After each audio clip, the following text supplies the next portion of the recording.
Hello दोस्तों, स्वागत है आपका हमारे चैनल पीकेएस ऑफिशियल में। इसके पिछले क्लासेस में हम सभी साइंस स्पेशल सीरीज का 19वां क्लास किए थे।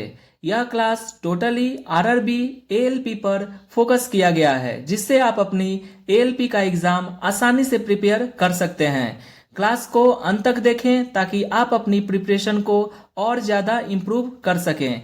यह साइंस स्पेशल सीरीज आप सभी को कैसा लग रहा है, कमेंट करके जरूर बताइएगा। इस साइंस स्पेशल सीरीज में आप सभी को तगड़ा कंटेंट दिया जा रहा है, जो कि एग्जाम में आने वाले क्वेश्चन स्टैंडर्ड को फॉलो किया गया है। अगर आप अच्छे से क्लास डेली कर रहे हैं तो आप सभी को क्वेश्चन का स्टैंडर्ड पता ही होगा।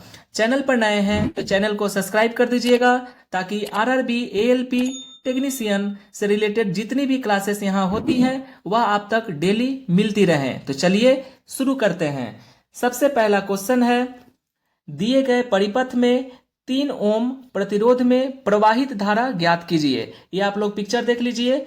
यहाँ पर दिया गया है जो परिपथ है, इस परिपथ में 3 ओम प्रतिरोधों में प्रवाहित धारा ज्ञात करना है। ठीक है, तो ये क्या है? तो यह न्यूमेरिकल का क्वेश्चन है। न्यूमेरिकल का वेटेज बहुत ही ज्यादा है। हर शिफ्ट में 5 से 6 क्वेश्चन न्यूमेरिकल का दिया ही रहता है, इसलिए हम आप सभी को न्यूमेरिकल भी कराते जा रहे हैं ताकि आपको एग्जाम में कोई परेशानी ना हो। तो देखिए यहाँ पर प्रतिरोध जो पूछा है, तो प्रतिरोध का फॉर्मूला क्या होता है ये जान लीजिए। कुल प्रतिरोध का फॉर्मूला जो होता है ये क्या होगा? तो ये होगा R1 प्लस R2, क्योंकि ये श्रेणी में दिया गया है। श्रेणी में क्या है? प्रतिरोध है, तो श्रेणी में प्रतिरोध को कैसे लिखेंगे? R1 plus R2। ठीक है, तो इसको हम लोग डिराइव करेंगे। R1 कितना है? तो R1 हो है पहला, यहाँ पर आपको देखिए यहाँ पर 3 ओम कितना है, तो 3 ओम लिख दिए। और R2 कितना है? तो R2 है 4 ओम। तो ये कितने हो गए? ये हो गए 7 ओम इसका ये प्रतिरोध आ गया। लेकिन पूछा क्या है कि प्रवाहित धारा पूछा है, तो प्रवाहित धारा आई इक्वल टू क्या होता है? तो आई इक्वल टू होता है V बाई कुल प्रतिरोध। ठीक है, V बाई कुल प्रतिरोध होता है, ये आप लोग याद रखिएगा। ठीक है, तो हम लोग का जो वोल्टेज कितना दिया गया है, देखिए यहाँ पर 5 वोल्ट दिया गया है, तो 5 वोल्ट ऊपर लिख दिए। और कुल प्रतिरोध कितना आया हमारा? तो कुल प्रतिरोध आया 7 ओम, तो 5/7 ये एम्पियर इसका आंसर हो जाएगा। तो इस तरह से आप लोग फाइंड आउट कर सकते हैं। ठीक है, तो कितना आया? 5/7 एम्पियर। तो इसका राइट आंसर क्या होगा? जल्दी से आप लोग कमेंट कीजिए। तो इसका राइट आंसर हो जाएगा ऑप्शन बी, 5/7 एम्पियर इसका राइट आंसर हो जाएगा। आई होप आप लोग पूरा समझ गए होंगे कैसे हम लोग इसको फाइंड करेंगे।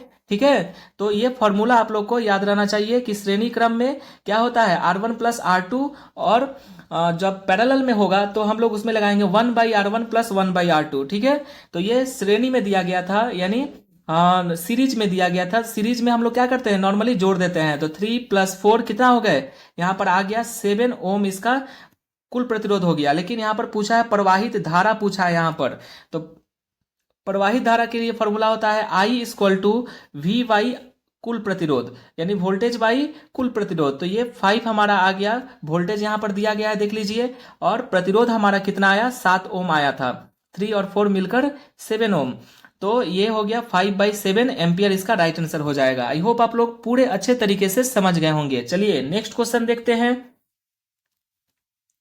नेक्स्ट क्वेश्चन है, सोडियम धातु के जल के साथ अभिक्रिया करने पर क्या होता है? ऑप्शन ए, हाइड्रोजन गैस और सोडियम हाइड्रोक्साइड विलयन बनते हैं। ऑप्शन बी, कोई अभिक्रिया नहीं होती है। ऑप्शन सी, केवल सोडियम हाइड्रोक्साइड विलयन बनता है।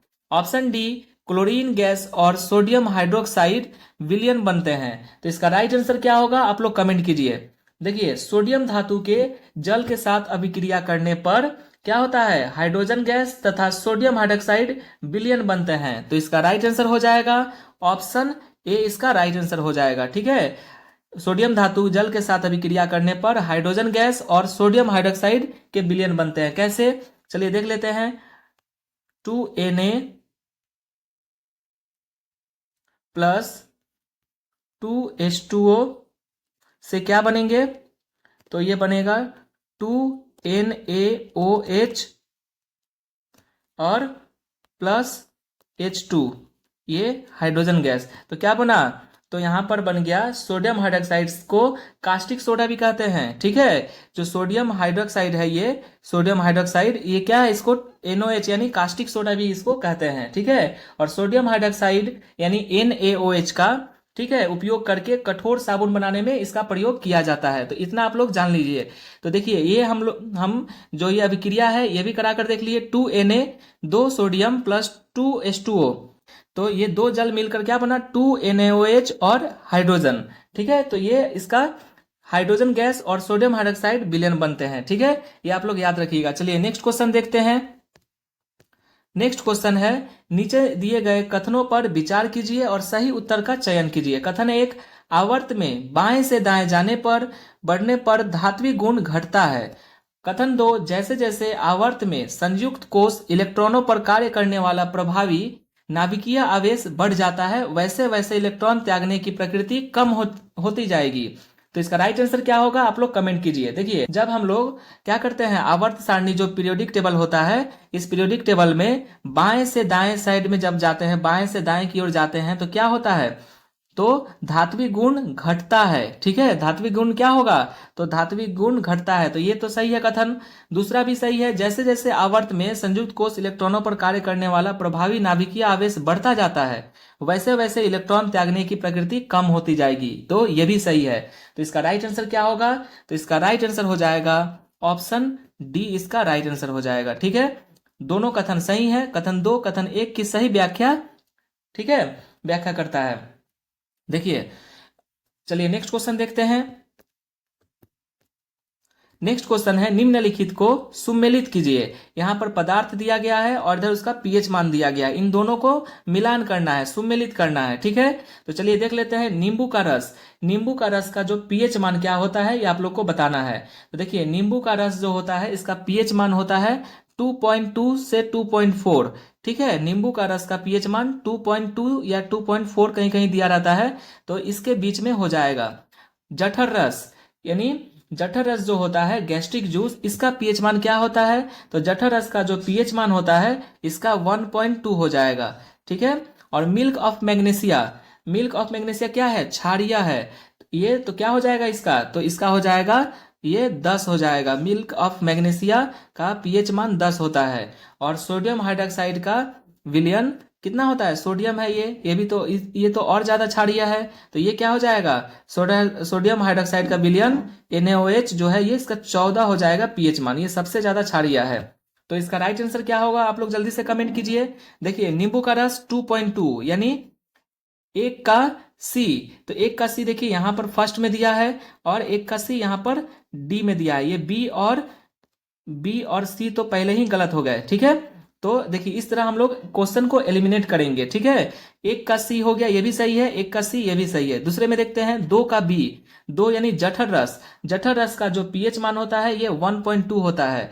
तो 2 का बी, तो देखिए यहां पर भी 2 का बी है, यहां भी 2 का बी है। चलिए नेक्स्ट देखते हैं 3 में, milk of magnesia, milk of magnesia का होता है पीएच मान 10। तो देखिए 3 का डी, देखिए 3 का यहाँ पर ए दिया है, लेकिन यहाँ पर 3 का डी दिया है, तो इसका राइट आंसर ऑप्शन डी हो जाएगा। ठीक है, ऑप्शन डी इसका राइट आंसर हो जाएगा। ठीक है, इस तरह हम लोग क्वेश्चन को एलिमिनेट करके चलेंगे। ठीक है, इसलिए आप लोग को बहुत ही समय बचेगा, प्लस आप लोग को सुविधा होगी आंसर को करेक्ट करने में। ठीक है, ये नहीं कि पहला और दूसरा देख लिए, तीसरा देख लिए और टिक करके चले गए, तो इसलिए क्वेश्चन गलती भी हो सकता है, पूरे अंत तक देखना पड़ेगा। ठीक है, तो इसका राइट आंसर ऑप्शन डी हो जाएगा। आई होप आप लोग पूरा समझ गए होंगे। चलिए नेक्स्ट क्वेश्चन देखते हैं।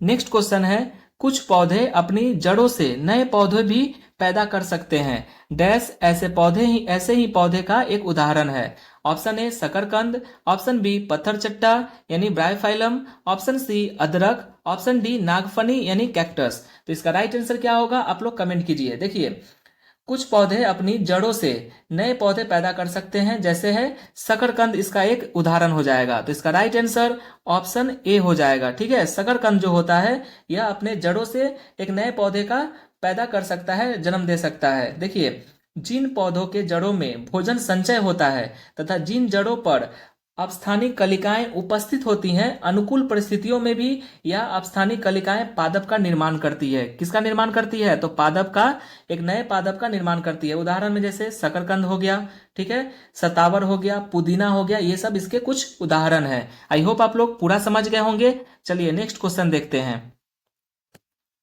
नेक्स्ट क्वेश्चन है, निम्नलिखित में से कौन से पौधों में संग्रहित कार्बोहाइड्रेट है? Option A glycogen, option B starch, option C glucose, option D sucrose. तो इसका राइट आंसर क्या होगा? बताइए जल्दी से, कमेंट कीजिए। देखिए कमेंट नहीं कीजिएगा तो कैसे पता चलेगा कि आप लोग को कितने प्रश्नों का उत्तर सही सही पता है। इसलिए करते रहिए ताकि मुझे भी पता चल सके कि आप लोग की तैयारी कैसी हो रही है। सामने एग्जाम है और आप लोग अच्छे से तैयारी कीजिए, इसलिए कमेंट जरूर कीजिए, ठीक है। देखिए पौधों में संग्रहित कार्बोहाइड्रेट क्या है? उसे हम लोग स्टार्च कहते हैं। जो पौधे अपना कार्बोहाइड्रेट को स्टोर करके रखते हैं, संग्रहित करके रखते हैं, उसे हम लोग क्या कहते हैं? स्टार्च के रूप में संग्रहित करके रखते हैं। तो वो क्या हो जाएगा? स्टार्च। तो इसका राइट आंसर ऑप्शन बी हो जाएगा। पौधे जो हैं संग्रहित कार्बोहाइड्रेट रखते हैं स्टार्च के रूप में। देखिए जंतुओं में जो संग्रहित कार्बोहाइड्रेट है वो क्या है? ग्लाइकोजेन है। ये आप लोग याद रखिएगा। जंतु में अगर पूछ दिया, मान लीजिए पौधों से ना पूछ के क्वेश्चन पूछ दिया जंतुओं का, तो क्या बोलिएगा? तो जंतुओं में संग्रहित कार्बोहाइड्रेट ग्लाइकोजेन है। तो जंतु के लिए हो जाएगा ग्लाइकोजेन और पौधों के लिए हो जाएगा स्टार्च। इतना याद रखिएगा आप लोग, ठीक है। ग्लूकोज सबसे सरल शर्करा होता है। ग्लूकोज जो है वो सबसे सरल, मतलब इजीली, वो इजी होता है शर्करा, ठीक है। सरल शर्करा कहते हैं ग्लूकोज को, ठीक है। और इतनी बात आप लोग को पता चल गई, ठीक है। ग्लूकोज जो है वो क्या है? सरल शर्करा होता है, ठीक है। और गन्ना शर्करा को सुक्रोज कहा जाता है। गन्ना शर्करा को क्या कहते हैं? सुक्रोज कहते हैं। ये आप लोग याद रखिएगा, ठीक है। तो एक क्वेश्चन से आप लोग बहुत सारे क्वेश्चन का आंसर एलिमिनेट कर सकते हैं। इस तरह आप लोग को पूरी जानकारी दी जा रही है ताकि आप लोग के एग्जाम में एक भी प्रश्न ना छूटे, आपको एग्जाम में कोई परेशानी ना हो। इसलिए आप लोग मन लगा के पढ़ाई कीजिए, ठीक है। चलिए नेक्स्ट क्वेश्चन देखते हैं। नेक्स्ट क्वेश्चन है, एक गोलीय दर्पण द्वारा उत्पन्न आवर्धन -0.5 है, दर्पण द्वारा निर्मित प्रतिबिंब कैसा होगा? देखिए एक जो गोलीय दर्पण द्वारा उत्पन्न जो आवर्धन है कितना है? -0.5 है, ठीक है। तो इसके द्वारा प्रतिबिंब कैसा बनेगा? तो वास्तविक, उल्टा और छोटा बनेगा। क्या बनेगा? वास्तविक, उल्टा और छोटा बनेगा। माइनस है, माइनस किस में होता है? तो वास्तविक में होता है। और वास्तविक होगा तो वास्तविक कभी भी सीधा नहीं होता है, वास्तविक उल्टा होता है। और जब उल्टा होगा तो ये छोटा जो दर्पण द्वारा निर्मित प्रतिबिंब बनेगा, ठीक है। देखिए अवतल द्वारा यदि वास्तविक प्रतिबिंब बनता है तो आवर्धन क्या होता है? ऋणात्मक होता है, यानी माइनस में होता है। और अवतल दर्पण द्वारा प्राप्त आवर्धन यदि धनात्मक हो तो प्रतिबिंब आभासी तथा वस्तु से बड़ा बनता है, ठीक है। चलिए थोड़ा हम लोग जान लेते हैं। जो यहाँ पर आवर्धन का जब बात आया है, आवर्धन यानी मैग्निफिकेंस, इसका फॉर्मूला क्या होता है? मैग्निफिकेंस का फॉर्मूला होता है -v/u, -v/u। v क्या है यहाँ पर? तो v हो जाएगा प्रतिबिंब दूरी, और u क्या हो जाएगा? तो वस्तु दूरी, ठीक है। चलिए लिख देते हैं प्रतिबिंब दूरी, और u हो जाएगा क्या? वस्तु दूरी, ठीक है। इतना आप लोग याद रखिएगा, ठीक है। तो मैग्निफिकेंस का ये फॉर्मूला आप लोग को बहुत जगह जो न्यूमेरिकल देते हैं उससे आप लोग फाइंड कर सकते हैं कि मैग्निफिकेंस उसका क्या होगा। तो -v/u ये आप लोग याद रखिएगा, ठीक है। चलिए नेक्स्ट क्वेश्चन देखते हैं। नेक्स्ट क्वेश्चन है, एक अपसारी लेंस की फोकस दूरी 50 सेंटीमीटर है, तो लेंस की क्षमता ज्ञात कीजिए, ठीक है। लेंस की क्या बोला है? क्षमता ज्ञात कीजिए। देखिए अपसारी लेंस, अपसारी लेंस किसको कहते हैं? अर्थात अवतल लेंस, यानी इंग्लिश में कहे तो इसे हम लोग क्या कहते हैं? Concave lens. क्या कहते हैं? कॉनकेव लेंस, ठीक है। ये आप लोग याद रखिएगा। तो अपसारी, अपसारी ये जो है ये अवतल लेंस यानी कॉनकेव लेंस है। तो लेंस की शक्ति क्या होती है? देखिए यहाँ पर बोला है कि लेंस की क्षमता ज्ञात कीजिए, तो इसका क्या होगा? तो लेंस की क्षमता यानी P इक्वल टू क्या होता है? अगर यहाँ पर देखिए सेंटीमीटर में दिया है, ठीक है, तो क्या होगा? हम लोग वहां पर लेंगे 100 बाई क्या होता है? फोकस दूरी, ठीक है। तो इसको फाइंड कीजिए कितना होगा? वहां पे हो गया, यहां पर देखिए, यहां पर हो जाएगा 100 बाई फोकस कितना दिया है, तो फोकस दिया है 50 सेंटीमीटर। तो यहाँ पे फोकस यहाँ पर क्या हो गया, ये 50 सेंटीमीटर हम दे दिए।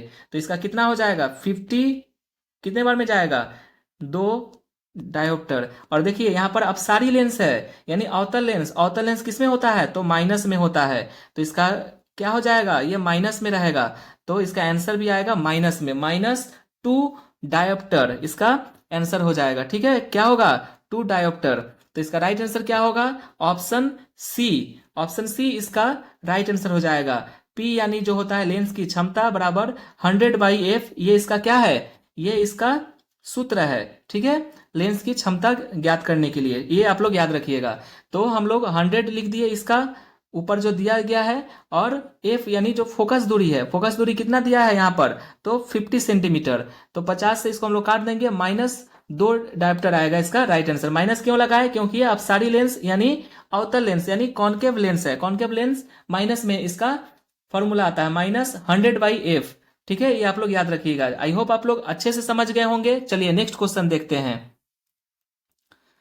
नेक्स्ट क्वेश्चन है, श्वसन की दर प्रकाश संश्लेषण की दर से अधिक होने से पौधे पर क्या प्रभाव पड़ेगा। ऑप्शन ए, अधिक ऊर्जा उत्पन्न होने के कारण पौधे के विकास में वृद्धि होगी। ऑप्शन बी, उत्पादित भोजन की तुलना में अधिक भोजन का ऑक्सीकरण होगा जिससे पोषण के अभाव में पौधा सूख जाएगा। ऑप्शन सी, पौधे बहुत अधिक मात्रा में भोजन का संग्रहण करेंगे। ऑप्शन डी, पौधों का विकास धीमा हो जाएगा। तो इसका राइट आंसर क्या होगा, आप लोग कमेंट कीजिए।